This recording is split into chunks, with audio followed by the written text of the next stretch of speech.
Imagine an invention powerful enough to end the oil industry. A car that needs no fuel, no charging, and no dependency on any power grid.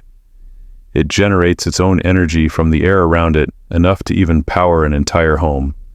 This isn't science fiction. It's the real invention of an African engineer, Maxwell from Zimbabwe, but then it vanished. No international media coverage, no research institute support, no government endorsement.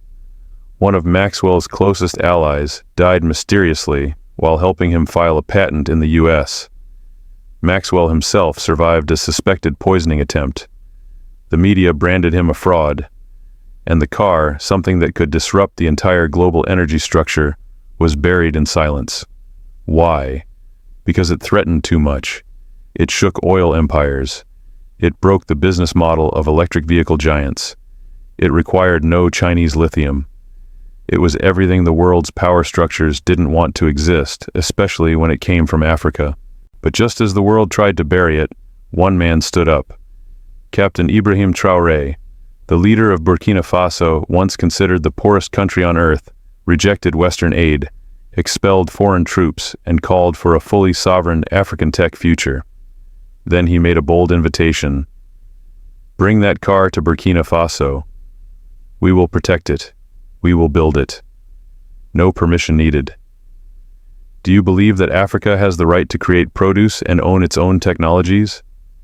Do you believe that no one can stop a people rising through intelligence and dignity? Share this story. Every share is a declaration we will no longer bow.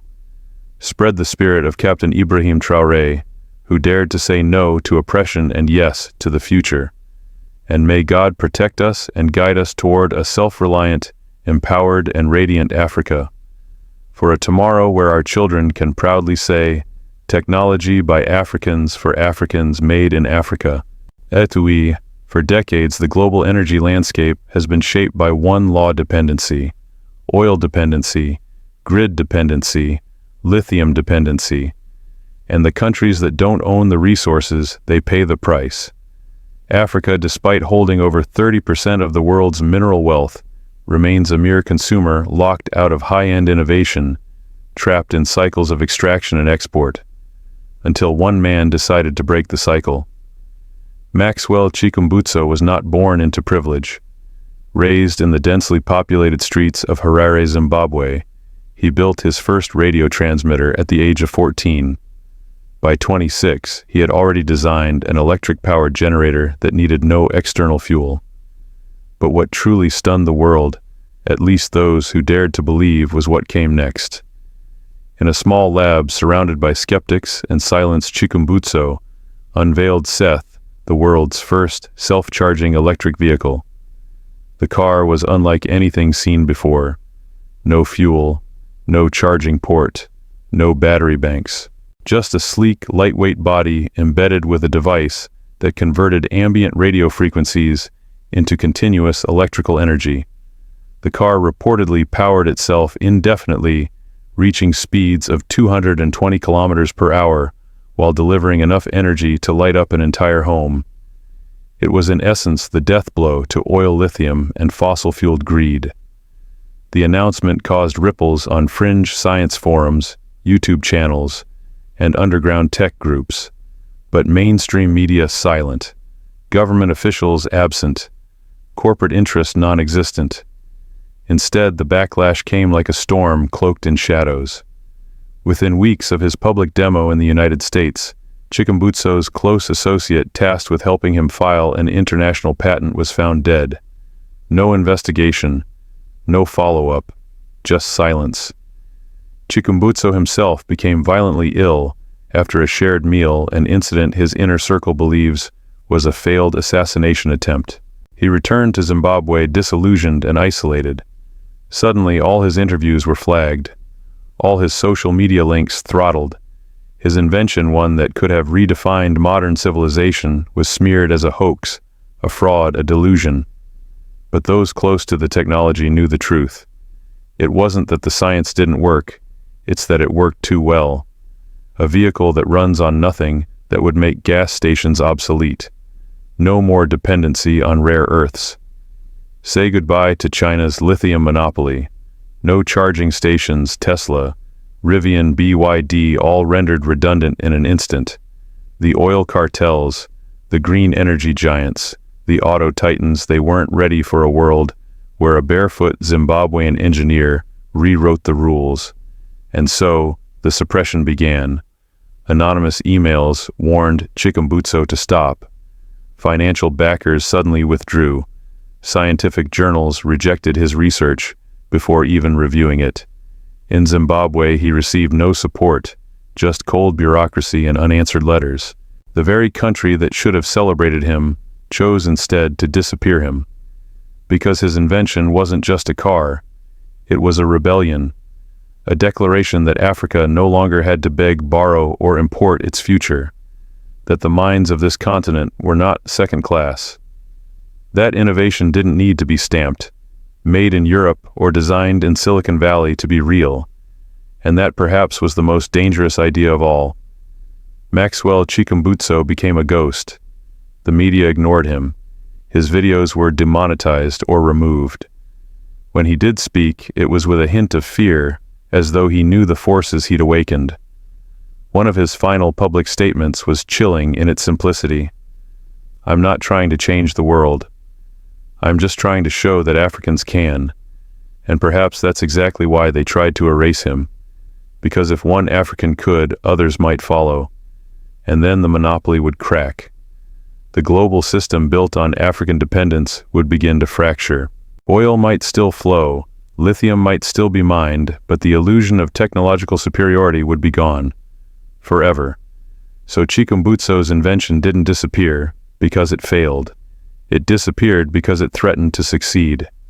And as the world turned its back on him, one leader half a continent away was quietly watching, waiting, preparing. A soldier, a revolutionary, and a man who would not bow to global masters. His name Captain Ibrahim Traoré. And he was about to do something no African leader had ever done. While the rest of the world chose to ignore, erase, or bury Maxwell Chikumbutso's invention, one man thousands of kilometers away was paying attention, and not just paying attention, he was preparing. Captain Ibrahim Traoré, the 36-year-old revolutionary leader of Burkina Faso, was unlike any head of state Africa had seen in decades. He didn't rise through handshakes with Western diplomats. He didn't study in elite universities in France or the United States. He came from the barracks, from the dust, from the people. A former artillery officer, Traoré led a popular coup in 2022, toppling a government many had come to see as a puppet of foreign interests. His mission, simple yet radical, total liberation from foreign control. The name Burkina Faso means land of the upright people. Under Traoré's rule, that phrase was no longer ceremonial. It became a declaration of war against dependency. He expelled French troops. He ended military agreements with Western powers. He banned NGOs suspected of meddling. He nationalized key sectors, and perhaps most radically, he declared that Burkina Faso would no longer beg for aid. "We will not survive on crumbs from those who robbed us," he told a roaring crowd in Ouagadougou. "We will build what we need. We will feed ourselves. We will invent. And if we fail at least, we will fail standing." To many outside observers, this sounded like madness. How could one of the world's poorest nations suddenly talk of innovation, of sovereignty, of technological revolution? But Traoré had something that most leaders lacked: conviction. And he had a plan. Burkina Faso was already experimenting with indigenous solutions, building local manufacturing plants, funding agri-tech research, and most notably developing its own electric vehicle. Named a Tawa, the car was fully designed and assembled by local engineers. It wasn't just a product, it was a statement. We can do this too. But Traoré knew that for Africa to truly break the chains, it needed a symbol, a spark. Something bigger than a Tawa, something that could shock the system. That's when he heard about Chikumbutso. Not through mainstream news, but through encrypted channels, dissident scientists, African forums that refused to be silenced. He read about the Seth car. He watched the banned videos. He studied the assassination attempt, and in the silence surrounding Maxwell's disappearance, Traoré heard the loudest truth of all. They're afraid of this man, which means we should protect him. So Traoré did something no African head of state had ever done before. He publicly invited Maxwell Chikumbutso to bring his invention to Burkina Faso, not to sell it, not to beg for investors, but to build it under the full protection of a government that would defend it with soldiers if necessary. In a televised speech, Traoré looked directly into the camera and said, "Brother Maxwell, if the world has no place for your genius, come to Burkina Faso. We will not let them kill your dream. We will not let them erase you. We will give you land. We will give you people. And we will build the future together." The speech went viral across African platforms. Young Africans, long tired of being told what's possible, began to share the clip with the hashtag #Kawao Africa Can Too. Memes exploded. Underground tech channels flooded with old footage of Maxwell's prototypes. Chikumbutso's name, once buried, was now resurrected, and this time, not as a curiosity, but as a call to arms. Because Traoré's message wasn't just about one man. It was about all Africans who had been told their minds were not enough, that their ideas had to be validated in Europe, that their genius needed a white sponsor to be real. He shattered that illusion with a single declaration: Africa will validate itself. Critics in the West scoffed. Media outlets called him reckless. Analysts warned of sanctions. Rumors of plots began swirling. But Traoré was unmoved. He had survived multiple assassination attempts already. He knew what he was up against. And he didn't flinch. Instead, he doubled down. He ordered Burkina Faso's Ministry of Innovation to draft a legal framework that would allow foreign African inventors to seek asylum funding and partnership, no strings attached. He renamed national laboratories after revolutionary African scientists. He launched a continental call for tech refugees, thinkers, tinkerers, engineers who had been silenced elsewhere. And then he went a step further. He announced the creation of a sovereign tech fund, fueled by gold reserves and local taxes, not foreign loans, to finance African-born innovation. And at the center of it all, a quiet proposal: to build the first ever Seth car prototype, legally protected, fully African-owned on Burkina soil. It wasn't just an offer. It was a gauntlet thrown at the feet of the world, a dare, a warning. If you try to stop this again, you will no longer be silencing one man. You will be challenging an entire nation. This wasn't just about energy anymore. It was about dignity. It was about rewriting the narrative that Africa's only role in technology is to mine the cobalt, ship the lithium, buy the batteries, and applaud the inventors from afar. No more. Burkina Faso under Traoré was declaring, "We will no longer feed the machine. We will build our own." And the world once again was watching. But this time, Africa was not asking for permission. In the shadows of crumbling empires and exhausted oil wells, something unprecedented was forming. Not a summit, not a treaty, but a simple handshake across borders, across silence, across fear. The alliance between Maxwell Chikumbutso and Captain Ibrahim Traoré was not signed in golden ink. It was forged in resistance, sealed with conviction, and it was perhaps the most dangerous partnership Africa had ever seen. Dangerous not because it was illegal, but because it was possible. In a continent long trained to outsource its dreams and license its genius to the highest bidder, this alliance dared to whisper the unspeakable: what if Africa kept its brilliance to itself? For the fossil fuel industry, it was a nightmare. For lithium extractors and battery giants, it was an existential threat. For Western and Eastern powers alike, it was a disruption they could not afford. If successful, this partnership could mark the beginning of a technological uprising, one that wouldn't be powered by foreign grants or overseas investors, but by raw African ingenuity protected by African leadership. It started quietly. A small lab in Burkina Faso, once used for agricultural studies, was retrofitted with electromagnetic shielding. Engineers, some from Chikumbutso's old team, others trained in secret, were flown in under diplomatic protection. Security was doubled. Internet access was controlled. Nothing left the premises without approval from the highest level of government. Outside Burkina Faso's state TV began airing short documentaries on African inventors. Schools were given textbooks highlighting Chikumbutso's story. His name began to reappear not as a footnote, but as a pioneer. But the world was not sleeping. Within weeks, reports emerged of cyber attacks targeting Burkinabe infrastructure. Internal documents from the Ministry of Innovation leaked onto encrypted forums. Offers came quietly to Chikumbutso money asylum fame in exchange for shelving the project. He refused. Then came the warnings.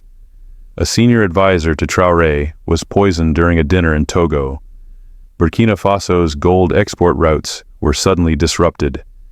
International donors froze unrelated development grants. The pressure was subtle, deniable, and unmistakably coordinated, and that was just the beginning.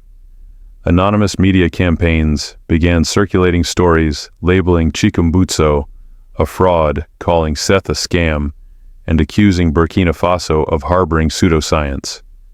Journalists who tried to cover the story were redirected. YouTube videos showcasing the technology were flagged or demonetized. Online, the invention was buried under noise. But something had changed. Burkina Faso wasn't retreating. In fact, it escalated. Traoré made a second broadcast this time, flanked by engineers, scientists, and members of his cabinet. Behind him on live television, a prototype of the new Seth vehicle sat on a rotating stage. The moment was symbolic, raw, and electric. This is not just a car, Traoré declared. It is a declaration that Africa will not be silenced, that our minds are not for sale, and that our future cannot be vetoed. The prototype roared silently to life, its wheels spinning, dashboard lit, energy flowing without a plug in sight. It wasn't perfection, but it was real. And in that moment, something broke. All across Africa, young engineers and scientists flooded forums and encrypted channels with ideas, improvements, schematics. Retired professors from Kenya to Mali began offering guidance.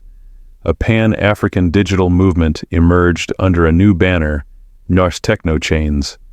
Because that's what this really was about. Not just one car, not just one man, but the breaking of a spell, one that had convinced Africans for decades that innovation only came from the north. That genius had a passport. That invention required permission. The world responded with panic. Suddenly, global oil prices dipped, hedging against what some feared could be a massive energy disruption if the Seth car reached scale. Lithium futures wobbled.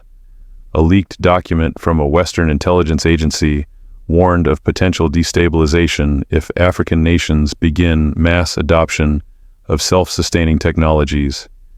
And in high-level meetings from Brussels to Beijing, one name kept coming up. Burkina Faso. The tiniest player on the board had become a kingmaker. Inside Africa, the response was mixed. Some governments praised Traoré.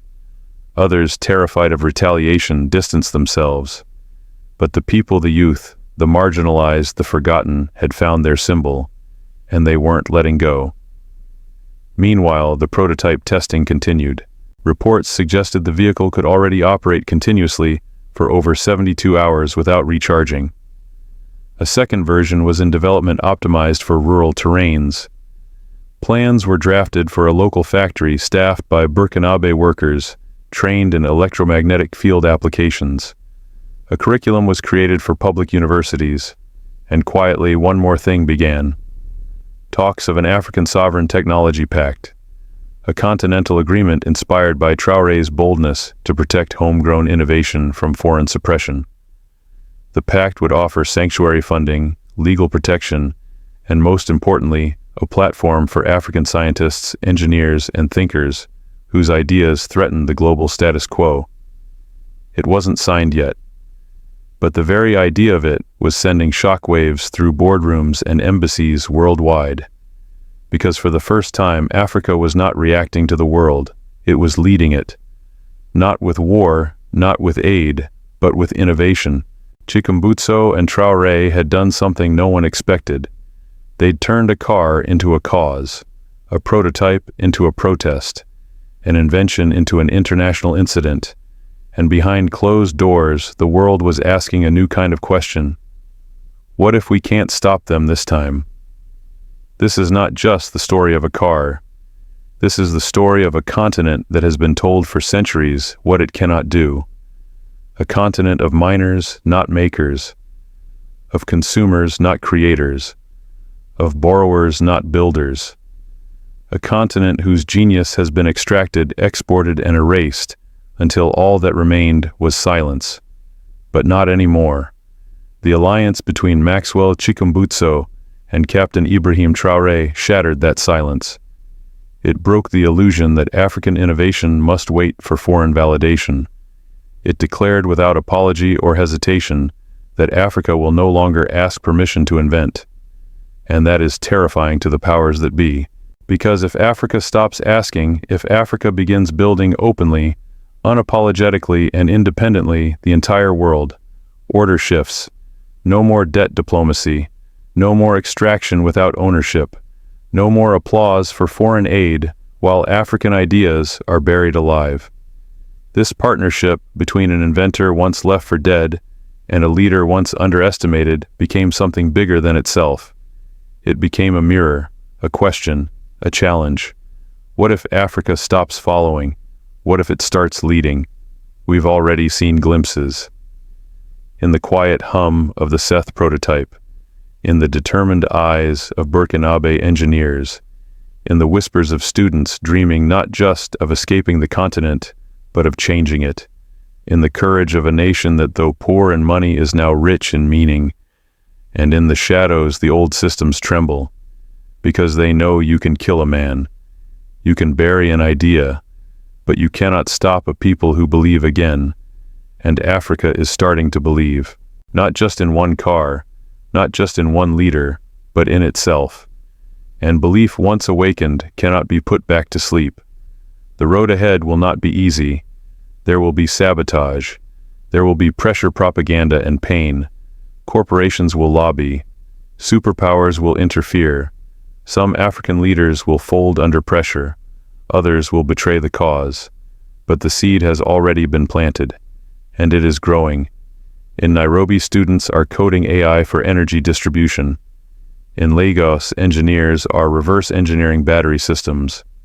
In Bamako, farmers are experimenting with solar automation for crops. In Addis Ababa, youth are designing drones with locally sourced materials.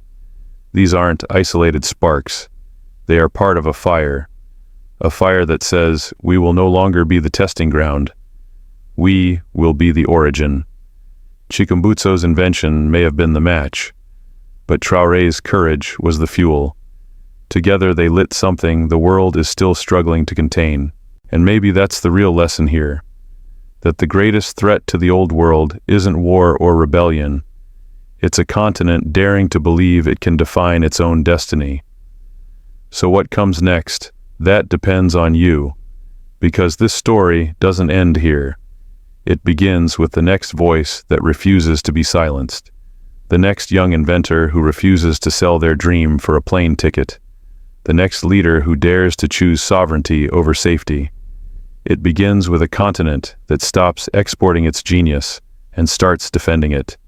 And most of all, it begins with those willing to speak up, to share, and to stand. Because history isn't written by those who wait for permission. It is written by those who act. So we ask you now, not as a viewer, but as a participant. Do you believe Africa has the right to invent, to produce, and to own its future? Do you believe that no global power, no industry, no cartel can stop a continent united by purpose and driven by pride? Then don't just watch. Share this story. Every share is a message to the world. We are done waiting. We are rising. Let this be the beginning of something greater. Let it echo from village radios to university halls, from dusty labs to crowded marketplaces. This is Africa's time, not to follow, but to lead. And may God bless every inventor, every protector, every believer who dares to say, this is ours, for us, by us, forever. The story of Maxwell Chikumbutso and Captain Ibrahim Traoré teaches us that the most powerful revolutions are not always fought with weapons, but with ideas, especially when those ideas come from the margins. At the heart of this story is a question that challenges centuries of global assumptions. What happens when African innovation refuses to ask for permission? The lesson here is not merely about an electric vehicle or a political leader.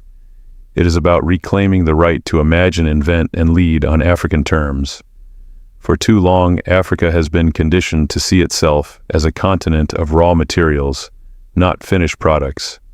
It has been expected to mine, not manufacture, to export its best minds to foreign labs, not build laboratories of its own. The genius of African inventors like Chikumbutso has often been met with ridicule, suppression, or outright sabotage, not because their ideas lacked merit, but because their success would threaten deeply entrenched economic structures built on African dependence. The disappearance of Chikumbutso's invention is not merely a tale of conspiracy, it is a case study in how global systems are designed to preserve the status quo by stifling disruptive innovation from unexpected places. Captain Traoré's intervention, inviting Maxwell to build in Burkina Faso, flips this narrative. It is a radical act of leadership rooted in sovereignty. His refusal to accept that African progress must come through Western validation signals a new model of statehood, one that defends intellectual freedom, protects innovation, and fosters indigenous development as a matter of national pride. In doing so, Traoré redefines what it means to lead in the 21st century, not through compliance, but through courage. The lesson here is that leadership is not about seeking favor with superpowers, but about defending the dignity of one's people, even when it invites retaliation. This story also exposes the layered nature of modern colonization. No longer enforced with shackles and gunboats, today's colonization is often intellectual and technological. Africa is permitted to consume, but not to create. It is permitted to assemble, but not to invent. When it does invent, its genius is dismissed as a hoax or bought out in secret. The lesson is clear: freedom today is not only political or economic, it is cognitive. The ability to think freely, invent independently, and own the fruits of one's imagination is the new frontier of liberation. Yet the lesson is not only one of resistance, it is also one of construction. The alliance between Traoré and Chikumbutso reveals what becomes possible when a government chooses to support rather than suppress innovation. By offering protection, resources, and dignity to an inventor, Burkina Faso created conditions for technological sovereignty. This teaches us that statecraft in Africa must move beyond managing crises and instead focus on cultivating local potential. National budgets must allocate funding for science not as charity, but as strategy. Schools must teach that African genius is not an exception, but an inheritance. Another vital lesson lies in the response from African youth.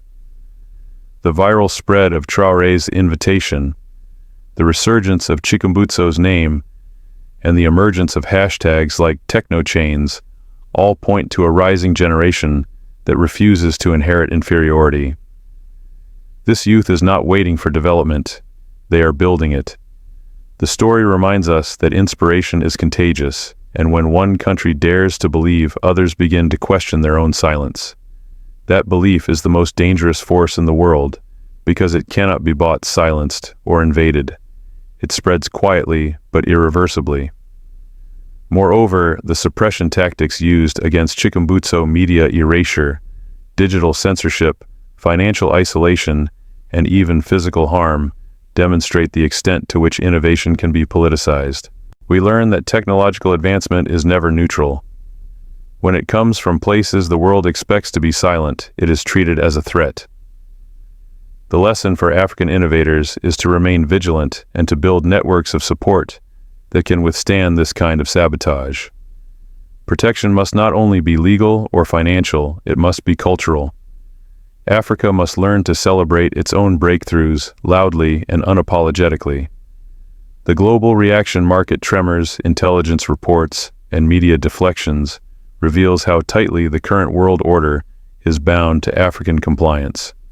Any move toward African self-sufficiency is seen not just as competition, but as rebellion.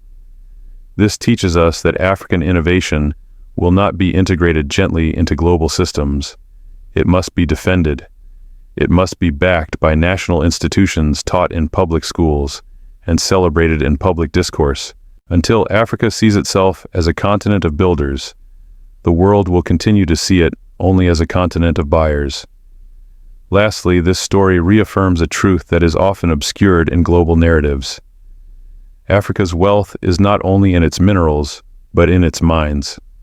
And perhaps that is what global powers fear the most, not the loss of resources, but the awakening of human potential. Chikumbutso's invention was dangerous not because it didn't work, but because it did. Traoré's leadership is dangerous not because it is anti-Western, but because it is pro-African. The lesson is that Africa doesn't need permission to be great, it only needs the courage to believe in itself. In the end, the story of Traoré and Chikumbutso is not just an anecdote, it is a blueprint, a prototype, a reminder that what seems impossible today becomes inevitable tomorrow once someone dares to start. The real invention here may not be the Seth car. It may be the idea that Africa can dream for itself, build for itself, and defend those dreams with unity, purpose, and pride. This is the future that awaits a future not of borrowed time or borrowed tools, but of African ownership. It is a future that begins not in a foreign lab, but in a Burkina workshop, not in a European summit, but in a Zimbabwean garage.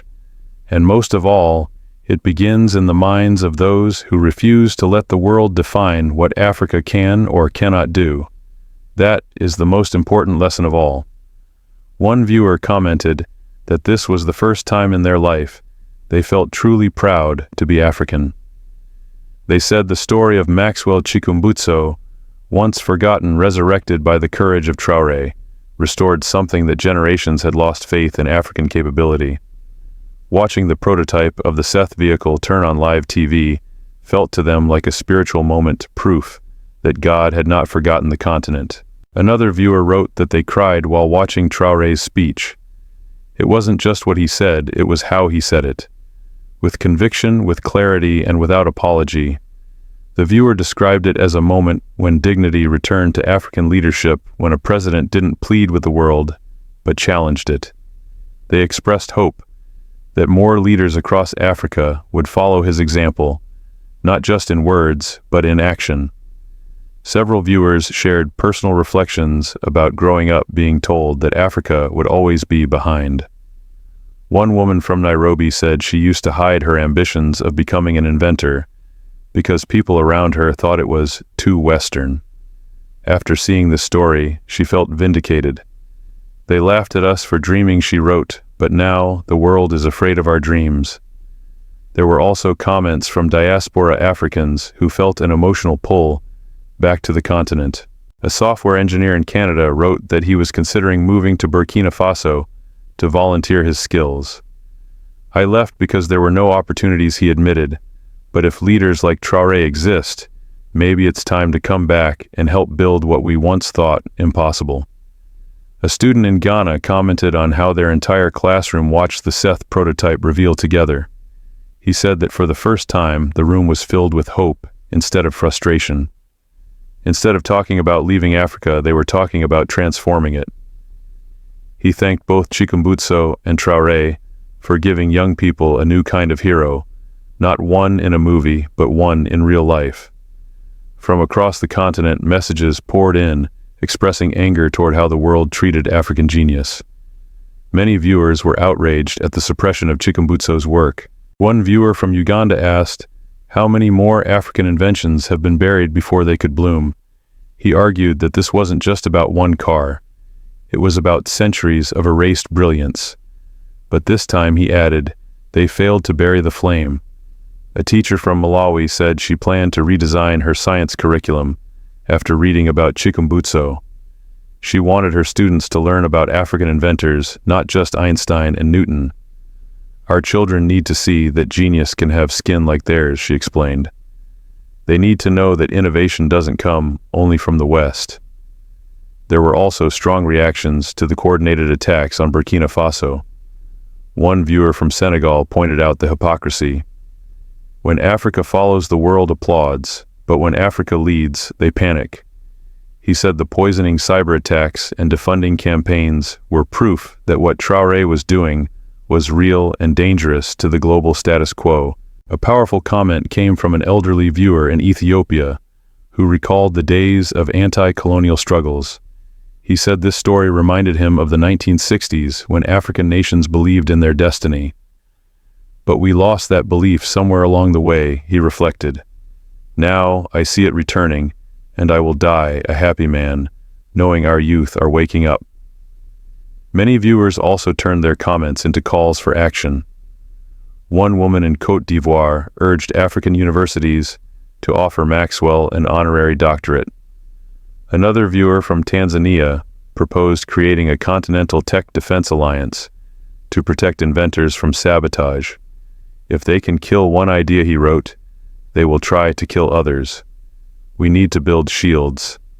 A Nigerian electrical engineer expressed admiration but also fear. He said the global energy mafia was too powerful to be taken lightly. This car threatens billion-dollar empires, he warned. Traoré must prepare. We must protect our minds.